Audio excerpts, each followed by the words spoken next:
Good morning, student. Myself Subhash Chandra. Today we will study about the chemistry and its importance.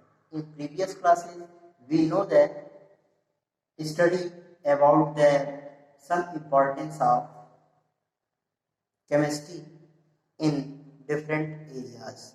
Today we study the importance of chemistry in medicine. हम पिछले जो classes थे उन classes में ये पढ़े थे कि जो केमिस्ट्री है इसका अलग अलग क्षेत्रों में क्या उपयोग है। आज हम उसके और आगे विभिन्न प्रकार के जो क्षेत्र हैं उन क्षेत्रों में जानकारी करेंगे कि उनमें केमिस्ट्री का क्या महत्व है। सबसे पहले हम लोगों ने पिछली कक्षाओं में अलग अलग क्षेत्र में केमिस्ट्री के बारे में जानकारी रखा था। आज हम लोग जो मेडिसिन है, जो मेडिकल डिपार्टमेंट है, इसमें केमिस्ट्री का क्या इम्पोर्टेंस है इसके बारे में हम लोग जानेंगे। So the all chemicals are represent in the medical area. जितने भी केमिकल्स हैं उन सभी का यूजेज हम इसमें करते हैं, मेडिकल एरिया में करते हैं। So we can say that the medicine is consist of the chemical. जो मेडिसिन होते हैं वो किससे कंसिस्ट होते हैं? केमिकल से मिलकर के बने होते हैं। which is prevent our body to the different diseases and protect us। जो विभिन्न प्रकार के रोगों से हमें बचाते हैं या उनसे हमारी सुरक्षा करते हैं। These are medicine, some are the man-made or artificial or they consist of chemical, but some are we get the plant। कुछ ऐसे भी मेडिसिन होते हैं जिनको हम कहाँ से प्राप्त करते हैं? केमिकल्स के द्वारा प्राप्त करते हैं, जिसको मनुष्य बनाता है। और कुछ ऐसे केमिकल्स होते हैं जिनको हम प्लांट से प्राप्त करते हैं। The chemical substance which is plant obedient from to the plants is called alkaloid. उनको क्या कहा जाता है? एल्केलॉइड कहा जाता है। और इनको इनऑक्सीडेंट भी कहते हैं। Chemical substance known as the antibiotic। कह रहा है जो केमिकल सब्सटेंस होते हैं, chemical substance known as antibiotic।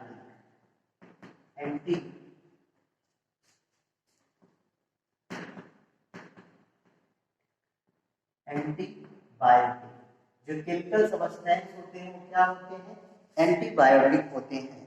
Antibiotic which is protect to various types of the micro organism and bacteria. Antibiotics का काम क्या होता है? यह हमारी बॉडी को बैक्टीरिया से या विभिन्न प्रकार के जो माइक्रो ऑर्गेनिज्म होते हैं, क्या होते हैं? माइक्रो ऑर्गेनिज्म और बैक्टीरिया, इनसे क्या करते हैं? हमारी रक्षा करते हैं, प्रोटेक्शन का काम करते हैं। Penicillin is the one best of the antibiotic. Penicillin का नाम आप लोगों ने सुना है। पेनिसिलिन क्या है? एंटीबायोटिक है। और इस एंटीबायोटिक की खोज किया था किसने? Alexander Fleming. अलेक्जेंडर फ्लेमिंग ने किसकी खोज किया था? पेनिसिलिन का। पेनिसिलिन की खोज किसने किया था? अलेक्जेंडर फ्लेमिंग ने किया था। Streptomycin and amoxicillin are the antibiotic. कह रहा है दो एंटीबायोटिक कौन है जिसकी खोज अलेक्जेंडर ने किया था? एक है स्ट्रेप्टोमाइसिन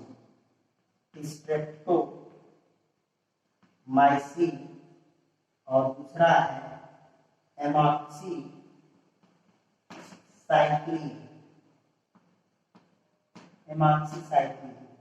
ये दो ऐसी दवाइयां हैं या ऐसी मेडिसिन है इसकी खोज किसने किया था? ये एंटीबायोटिक है। और जो पेनिसिलिन है, इस पेनिसिलिन की खोज किया था अलेक्जेंडर फ्लेमिंग ने किया था। इसके अलावा some chemicals are the analgesic, कुछ ऐसे केमिकल्स हैं जो क्या होते हैं, एनाल्जेसिक। एनाल्जेसिक मीन्स क्या होता है, analgesic, analgesic reduce the pain in our body, reduce the pain in our body, जो हमारी बॉडी में पेन को, दर्द को क्या करता है, कम करता है। Reduce the pain in body, जो बॉडी में पेन को क्या करेगा, रिड्यूस करता है। और क्या करता है भाई, इसका एग्जांपल क्या है, एस्पायरिन और पैरासीटामोल। तो एनाल्जेसिक के रूप में किसका किसका प्रयोग करते हैं, एस्पायरिन, एस्पायरिन है, और क्या होता है, paracetamol,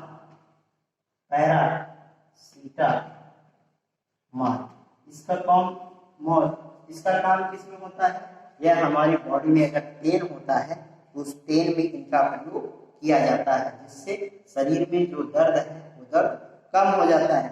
some chemicals are antipyretic, some chemicals कैसे होते हैं, एंटीपायरेटिक्स।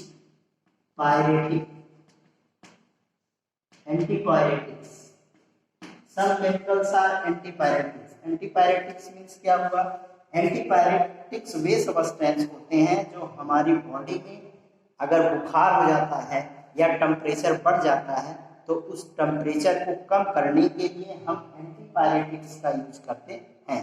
और ये जो एंटीपायरेटिक्स के रूप में यूज होता है इसका फीवर में, उसको हम कहते हैं क्या, पैरासीटामोल।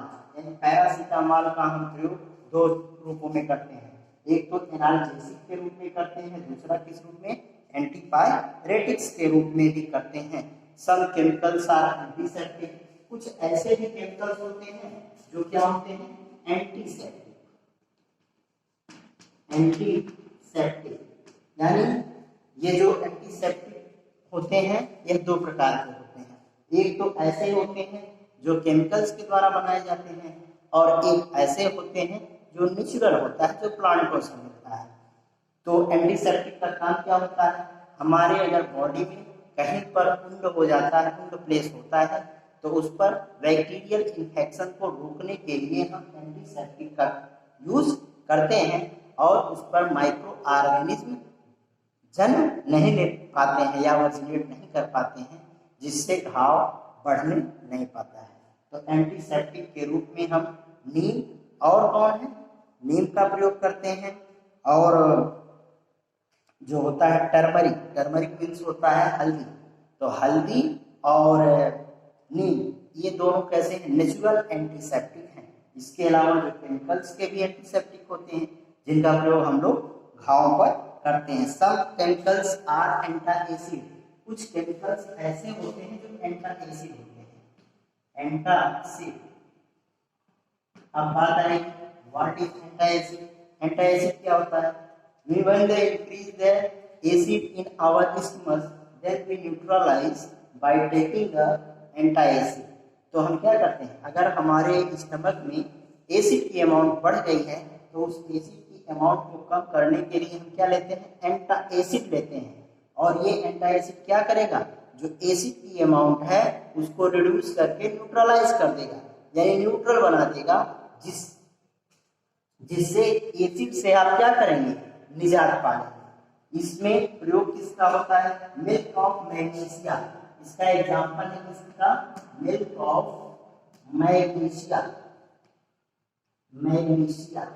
मिल्क ऑफ मैग्नीशिया जो होता है इसका प्रयोग हम किस रूप में करते हैं, एंटाएसिड के रूप में करते हैं। ये क्या करता है, ये हमारे बॉडी में या हमारे पेट में जब एसिड की अमाउंट बढ़ जाती है तो इसको न्यूट्रलाइज करने के लिए हम मिल्क ऑफ मैग्नीशिया एंटाएसिड का प्रयोग करते हैं, जो क्या करता है, हमारी एसिड की अमाउंट को न्यूट्रल कर देता है। इस प्रकार जो केमिकल्स हैं उस केमिकल्स का मेडिसिन में बहुत ही इम्पोर्टेंस है।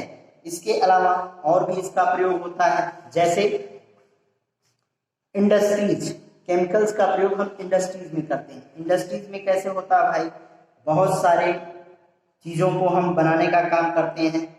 सो the chemistry help in the various substance to the growth and development of industries. विभिन्न प्रकार के वस्तुओं को बनाने के लिए जिससे हमारे इंडस्ट्रीज का ग्रोथ और डेवलपमेंट होता है, उसमें केमिस्ट्री का बहुत ही बड़ा महत्वपूर्ण योगदान होता है। ये हमने पढ़ा किसके बारे में? मेडिसिन के बारे में। अब हम आगे पढ़ेंगे कि इंडस्ट्रीज में केमिकल का क्या इंपॉर्टेंस होता है।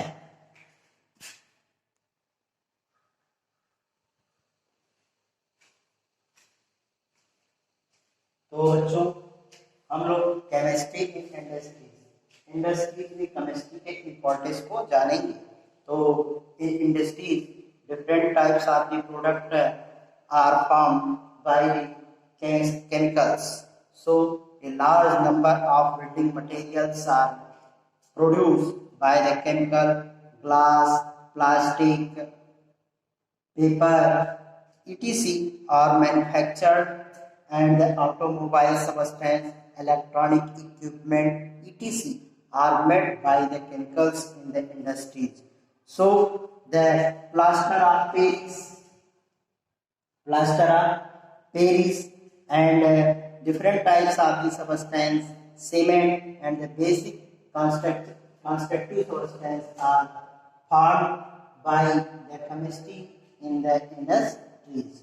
So लेकिन जो हमारी इंडस्ट्रीज होती है उसमें विभिन्न प्रकार के पदार्थों को या प्रोडक्ट को बनाया जाता है, चाहे वो इलेक्ट्रिक के इक्विपमेंट हो, चाहे वो सीमेंट हो, चाहे प्लास्टर ऑफ पेरिस हो, चाहे बिल्डिंग कंस्ट्रक्शन के सबस्टेंस हो, सभी चीजें बनाई जाती हैं इंडस्ट्रीज में बनाई जाती हैं। इसमें सबसे पहले है क्या? Plaster of Paris.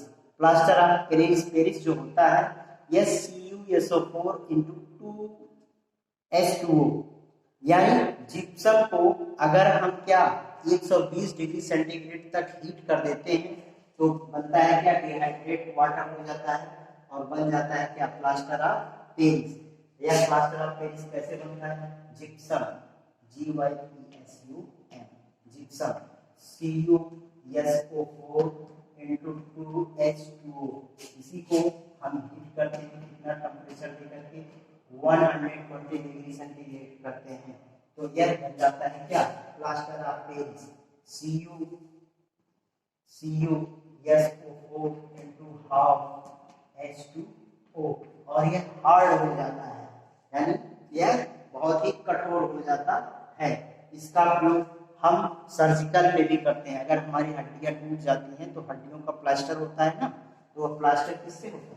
Plaster of Paris से ही होता है। इसके अलावा अगर सीलिंग में डिजाइन करना होता है, डेकोरेट करना होता है, तो वहां पर भी हम किसका प्रयोग करते हैं?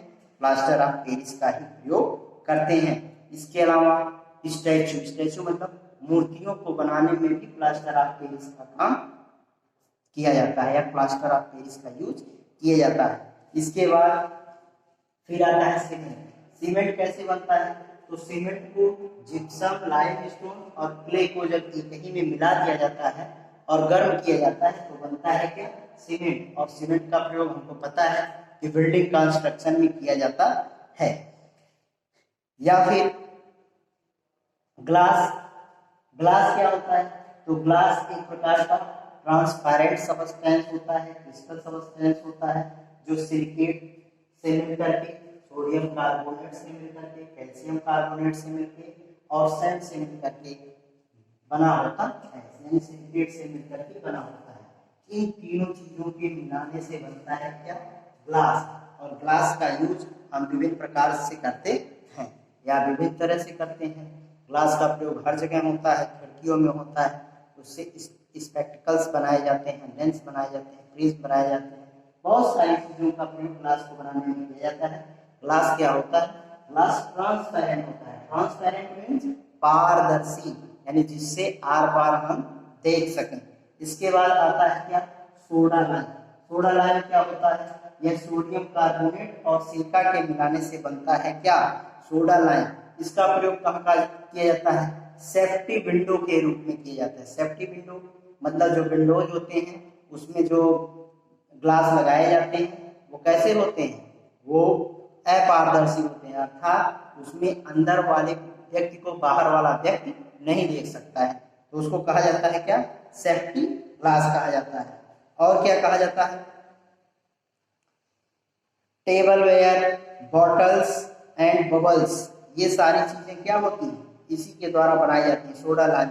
पोटास पोटास पोटास ग्लास का प्रयोग कहाँ पर होता है, जो पोटास ग्लास होता है इसकी मेल्टिंग पॉइंट बहुत ही हाई होती है और ये रेजिस्टेंट टू एसिड, यह एसिड को भी रोक सकता है, रोकने की क्षमता इसके पास होती है।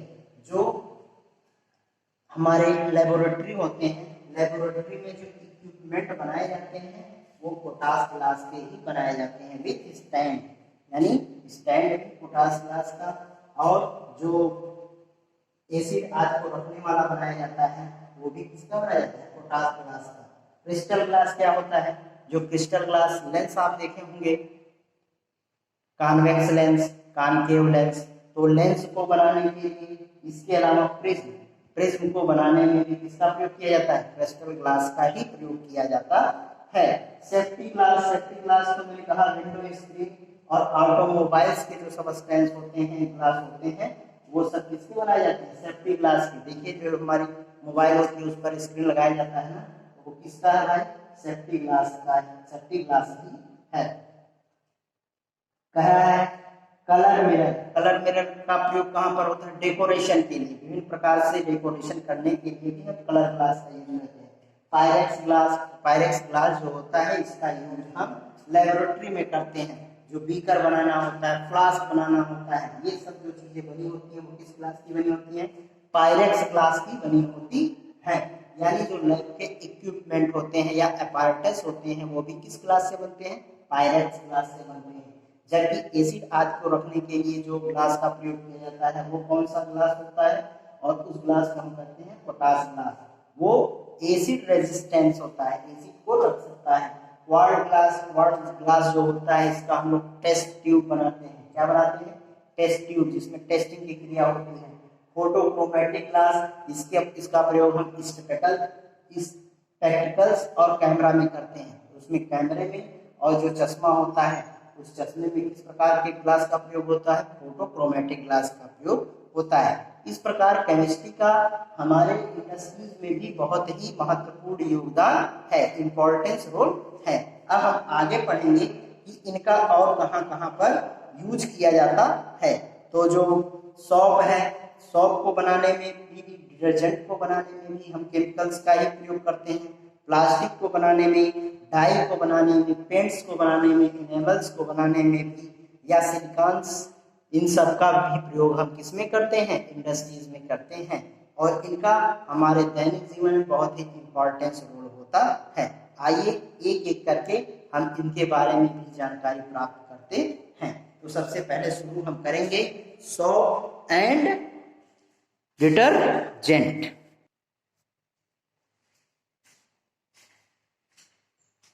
Chemistry is used in industries, the soap and detergent.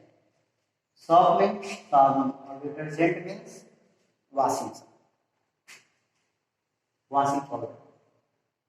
तो जो सोप है और जो डिटर्जेंट है इसको भी बनाने में केमिकल्स का ही प्रयोग होता है। यह सोडियम पोटेशियम ऑक्साइड, सोडियम और पोटेशियम के साल्ट से और हाइड्रोकार्बन के मिलाने से बनता है क्या, साबुन बनता है या डिटर्जेंट बनता है। सोप क्या होता है, सोप जो होता है ये water attractive and water repelling.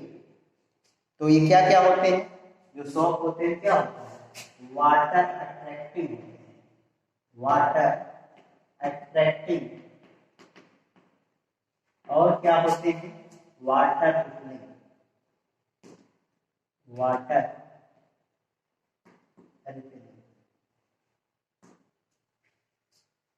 Water repelling होते हैं। रिपेलिंग मीन्स क्या होता है, दूर करना, प्रतिकर्षण, और अट्रैक्शन मीन्स क्या होता है, आकर्षण करना, यानी अपनी तरफ खींचना और अपने से दूर। तो जो साबुन होता है या जो सोप होता है, डिटर्जेंट होता है, इसमें क्या होता है, एक भाग जो होगा जो वाटर को अपनी तरफ आकर्षित करेगा, दूसरा भाग क्या करेगा, वो डर्ट के साथ मिक्स करके उससे रिपेल होता है यानी प्रतिकर्षित होता है। इस प्रकार यह जो क्रिया होती है इसे कहा जाता है मिसेल्स। क्या कहा जाता है? मिसेल्स कहा जाता है। MICELLS micelles. यानी जो डर्ट के पार्टिकल होते हैं वो वाटर के साथ मिक्स करके रिपेल होने लगते हैं। और दूसरा क्या करता है, वाटर अट्रैक्शन, वह साबुन वाटर को अपनी तरफ क्या करता है, अट्रैक्ट करता है। और इसके बाद क्या होता है, the dust particle or dirt particle are repelled to the glass. This arrangement of the water attracting and repelling is known as the micelles. इन्हीं को हम क्या बोलते हैं, मिसेल्स। यानी वाटर का एक ऐसा भाग होता है जो सॉल्ट का एक ऐसा भाग होता है जो वाटर के साथ अट्रैक्ट होता है, और दूसरा जो भाग होता है वो वाटर के साथ रिपेलिंग होगा, मतलब प्रतिकर्षित होगा। यह कब होगा, जब डर्ट के पार्टिकल इससे क्या हो जाते हैं, अटैच हो जाते हैं। तो इस प्रकार जो हमारे कपड़ों में या बॉडी के ऊपर डर्ट पार्टिकल होते हैं वो हट जाते हैं। तो सॉप या डिटर्जेंट, इस प्रकार सॉप और डिटर्जेंट का भी हमारे दैनिक जीवन में यूज होता है। Plastic is the polymer of polythene. Plastic जो होता है वो क्या होता है, पॉलीमर ऑफ पॉलीथीन। प्लास्टिक क्या है, पॉलीमर ऑफ पॉलीथीन।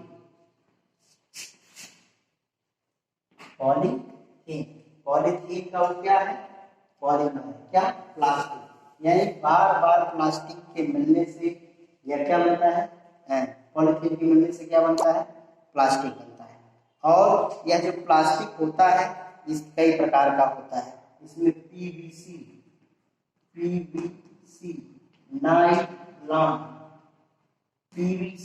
नायलॉन, ये क्या है भाई, प्लास्टिक है। प्लास्टिक दो प्रकार के होते हैं, एक थर्मोसेटिक प्लास्टिक होता है और दूसरा जो होता है थर्मोप्लास्टिक होता है।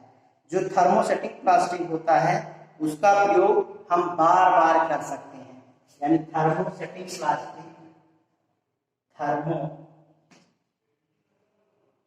थर्मोसेटिक, और दूसरा होता है थर्मोप्लास्टिक।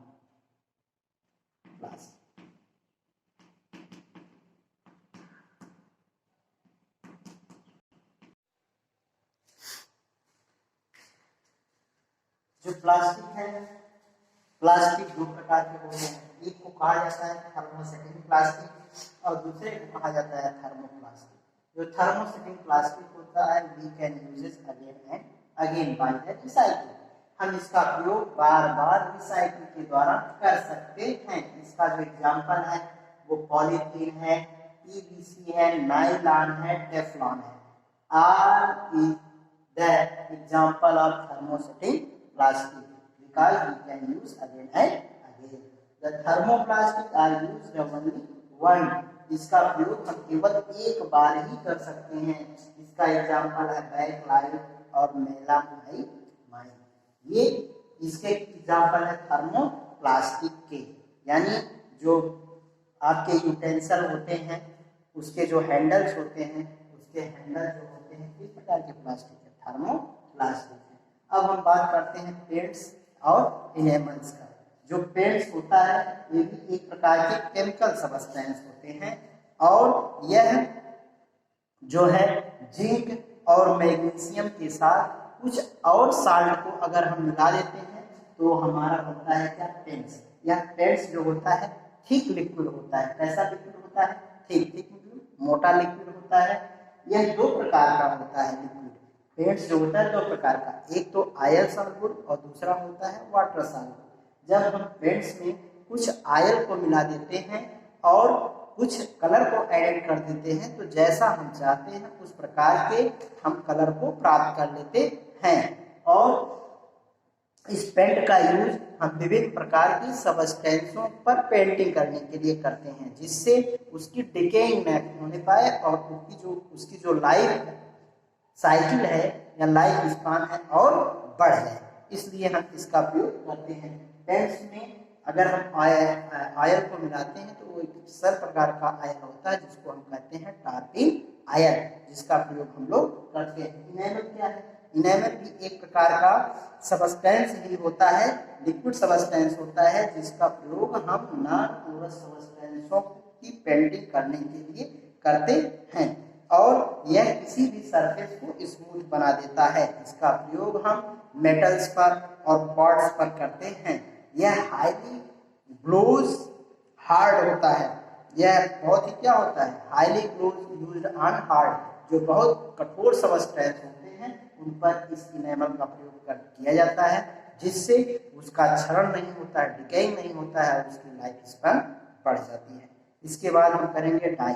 डाई क्या होता है? Dye is the organic substance. Dye एक प्रकार का ऑर्गेनिक सबस्टेंस होता है।